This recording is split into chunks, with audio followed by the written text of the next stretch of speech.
Recently, Republican senators took the extraordinary step of voting against their own president. Not Democrats, not independents, Republicans. When Donald Trump learned of this, he reportedly called Senator Susan Collins and unleashed a profanity-laced tirade that left veteran lawmakers stunned. I've covered Washington for years. I've seen party infighting. I've seen political disagreements. But this is different. This is the president's own party actively moving to strip away powers he is attempting to wield.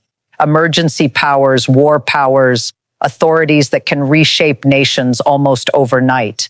And this is unfolding while Trump simultaneously declares a national emergency over Venezuelan oil assets, hints at military action against allied territory, and watches promised transparency initiatives stall, sparking formal oversight requests. This isn't political theater. This is a real-time stress test of American democracy. By the end of this breakdown, you'll understand exactly what's at stake, not just for this presidency, but for every presidency that comes after. Let's dive in. Here's the full story because headlines don't capture the complete picture. In recent days, a convergence of events in Washington has created something we rarely see, a revolt from within a sitting president's own party. It began with the War Powers Resolution. For context, the War Powers Act, passed in 1973, exists to check presidential military authority. It requires the president to consult Congress before committing American forces to combat and limits how long troops can remain deployed without congressional approval. It's one of the most critical guardrails in our constitutional system. Last week, that guardrail was activated not just by Democrats, but with Republican support. The resolution in question would restrict the president's ability to take unilateral military action, and enough Republicans crossed party lines to advance it. So why would they take such a step? Because statements coming from this White House have left even loyal supporters uneasy. The president has publicly entertained the idea of using military force to acquire Greenland. Pause and let that sink in. Greenland isn't unclaimed. It's not a disputed island. It's part of Denmark, a NATO ally, a country the U.S. is treaty-bound to defend. And yet the president floated military action against it. Senator Chris Murphy recently spelled it out. Any military move against Greenland could theoretically trigger conflict with the entire NATO alliance. Article 5, the collective defense principle, would come into play. We'd be attacking an ally. Lawmakers, including Republicans, heard that and decided we need to draw a line, so they voted. And when Trump realized members of his own party had gone against him on something so fundamental, the response wasn't negotiation or persuasion, it was fury. The call to Senator Collins reportedly included shouting, profanity, and threats. That reaction reveals everything about how this president sees dissent, not as a functioning democracy, but as personal betrayal.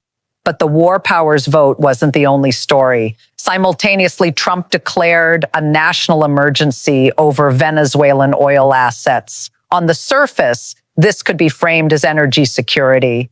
Yet, a closer look shows the practical benefits are distant, uncertain, and would mostly favor multinational energy companies rather than American consumers. Declaring an emergency isn't always about the crisis itself, it's about the powers it brings. Emergencies let presidents bypass normal legislative processes, centralize authority, and shift public attention. Right now, this administration has a lot of attention it might want to redirect. On top of everything else, there are growing concerns about stalled transparency initiatives, document releases that were promised, emphasized, and prioritized, but have moved far slower than rhetoric suggested. Lawmakers like Senator Sheldon Whitehouse have started publicly highlighting these delays, pointing to timelines, compliance requirements, and the gap between what was promised and what's actually been delivered. Requests for Inspector General review aren't accusations, they're acknowledgments that something in the process isn't functioning as it should. So that's the landscape. Republicans breaking with their president on war powers, emergency declarations being used in ways that raise serious questions, transparency promises left unfulfilled, and a White House responding to it all with escalation rather than explanation. To understand why this matters beyond the headlines, we have to look at the system itself. Here's the key point about power in America. The presidency isn't a throne. It's a temporary grant of authority, bounded by law, checked by Congress, and ultimately accountable to the people. That's the theory. But theory only works when people enforce it. And for years, particularly within the Republican Party, that enforcement has been selective. Many GOP lawmakers have followed a simple calculation: support the president publicly, manage concerns privately, and trust that institutional norms will hold even when they're stretched. That calculation is now unraveling. Here's why. When a president talks about using military force against allied territory, something shifts in lawmakers' minds. This isn't policy disagreement. It isn't about tax rates or immigration enforcement. It's about something far more fundamental: what American power is for and who controls it. Republicans in Congress are starting to see that staying silent now would set a dangerous precedent. Any future president of any party could point to this moment and say, Congress didn't object then, why should they object now? That's how norms fade away, not through dramatic clashes, but through quiet acquiescence that builds until exceptions become the rule. The War Powers Act exists precisely for moments like this, passed after Vietnam, following years of presidential military action without proper congressional approval. It was designed to make sure the decision to send Americans into combat would never rest with one person alone.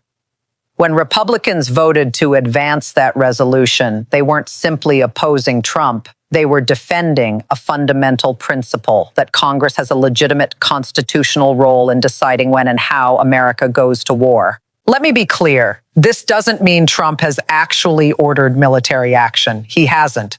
The Greenland comments remain alarming rhetoric, but rhetoric nonetheless. Yet here's what experienced lawmakers understand.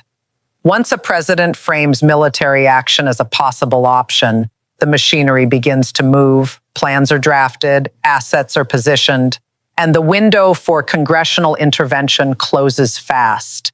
That's why they acted now, because waiting until troops are deployed would be too late. Trump's reaction, the fury, the threats, the intimidation, reveals something crucial about how he sees power. He doesn't view it as delegated authority. He sees it as personal possession. When Senator Collins voted her conscience, Trump didn't treat it as a senator fulfilling her constitutional duty. He treated it as betrayal. That mindset, that power is personal, dissent is disloyalty, and checks are attacks, is what has finally pushed some Republicans past their breaking point.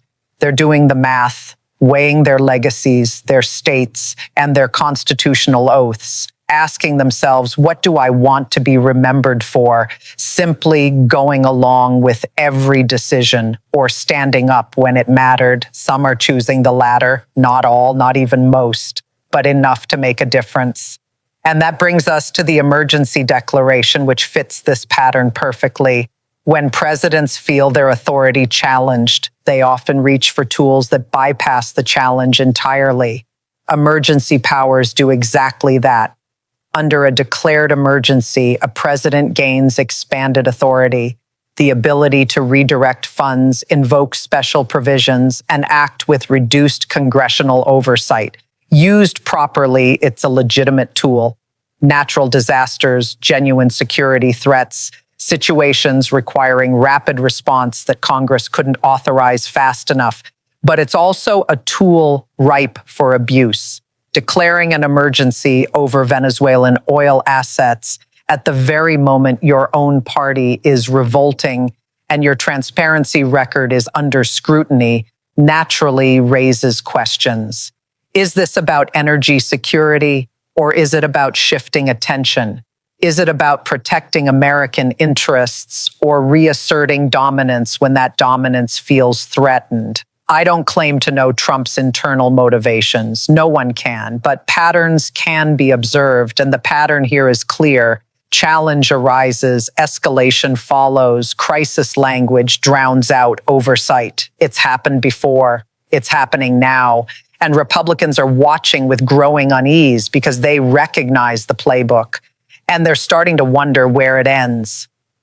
Here's what most coverage misses. Everyone focuses on the drama, the phone calls, the shouting, the political theater. But the real story is structural. It's about what happens to a system when the person at the top treats every limit as an insult. Constitutional government is built on friction. It's designed to be slow, to require negotiation, compromise, coalition building. The founders designed it that way deliberately. They had just fought a war against a king. They weren't about to create a new one. Power was distributed across branches, institutions, and competing interests. For 250 years, that system has functioned not because every president respected it willingly, but because enough people within the system enforced it. What we're witnessing now is a test of whether that enforcement still works. Because Trump doesn't just push against limits, he denies their legitimacy entirely. When he suggests international law doesn't apply to him, when he treats treaties as suggestions rather than obligations, when he frames his own judgment as the only standard that matters, he's not just being aggressive. He's laying out a theory of presidential power that is fundamentally incompatible with constitutional governance.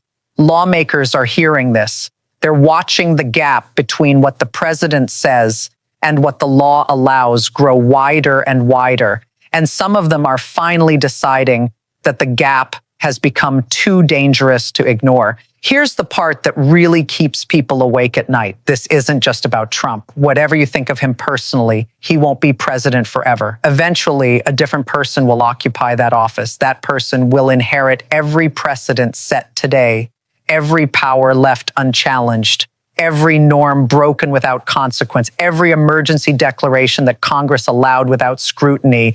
It all becomes part of the toolkit for whoever comes next. That's why Republicans are nervous, not just about this president, but about the future. If a Republican president can threaten military action against allies with little pushback, what stops a Democratic president from doing the same or something worse? Powers have no party affiliation. They simply exist. And once they exist, they are extremely difficult to undo. This is what the framers understood. This is what constitutional scholars have been warning about for years. And it's what is finally breaking through the partisan fog in some Republican minds. The realization that protecting the institution sometimes means opposing the person who currently holds it. Now, let's talk about the transparency issue because it ties directly into everything else. One of this administration's signature promises was disclosure, releasing documents, bringing hidden information to light, showing transparency as a mark of integrity. That promise resonated because it touched on something voters genuinely care about: trust. But what happens when the promise isn't kept?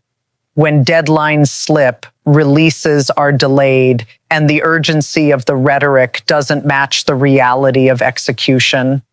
You get scrutiny, and that's exactly what's happening now. Lawmakers are asking questions, not accusations. Why haven't certain documents been released? What's causing the delays? Who made those decisions? And when a senator requests an inspector general review, it's not a claim of wrongdoing. It's a signal that the process broke down somewhere and we need to know why.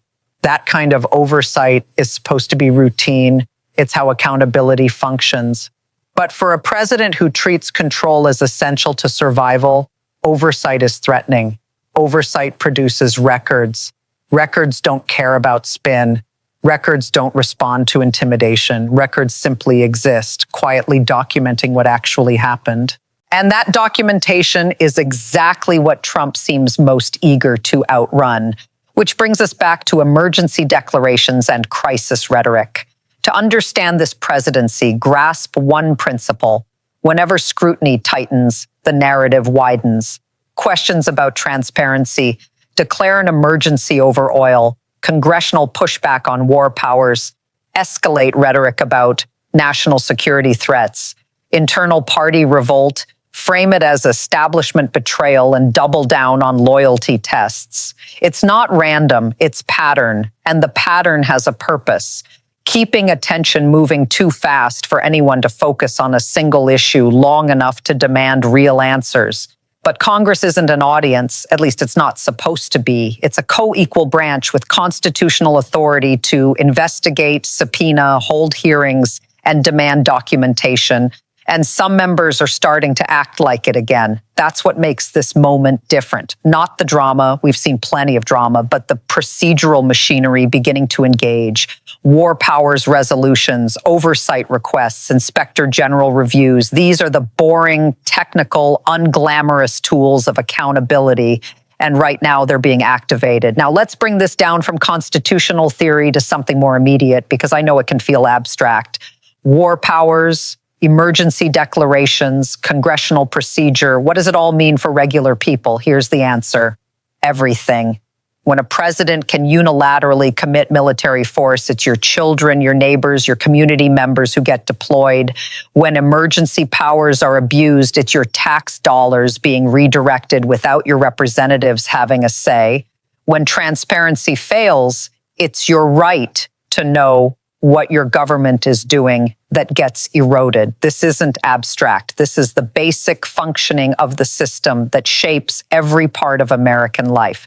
Think about what happens when trust in institutions breaks down. Markets become volatile because investors can't predict policy. Businesses hesitate to hire or expand because rules might change overnight. Allies reconsider partnerships because they're not sure American commitments mean anything. And ordinary citizens, people just trying to raise families and build lives, find themselves living in a country that feels less stable, less predictable, less safe. That instability has real costs. Maybe your retirement account dips because markets are nervous. Maybe your cousin's deployment gets extended because foreign policy is chaotic. Maybe your small business struggles because supply chains are disrupted by unpredictable trade actions. These connections aren't always visible, but they're real. And they're why constitutional guardrails matter beyond the courthouse and the Capitol. The rules that govern presidential power exist to create stability, to ensure that no matter who holds the office, boundaries protect the system from being captured by a single individual's impulses. When those boundaries are tested or actually break, everyone feels it. Maybe not today, maybe not in the headlines you scroll past, but in the accumulated weight of uncertainty that settles over a country losing confidence in its own institutions. That's what's at stake. Not just which party wins the next election, but whether the system itself remains capable of functioning, adapting, and self-correcting. Right now, that question is genuinely open. So where does this go from here? I want to be careful. I'm not in the business of predictions. Anyone who claims to know exactly how this plays out is selling something. But I can outline possibilities based on what we're seeing. Possibility 1, the Republican pushback grows. If more senators decide that stopping certain actions is worth the political cost, we could see increasing legislative resistance, more war powers votes, more oversight demands, more public distance from the White House. This wouldn't mean the party abandons Trump entirely. The base remains loyal, but it would create real constraints on executive action. Possibility 2, the pushback fades. Primary threats and political pressure bring wavering Republicans back in line. The revolt becomes a footnote, and the precedents being set continue to accumulate unchallenged. Historically, this is the more common outcome. Parties tend to rally around their president, especially when the base demands it. Possibility 3,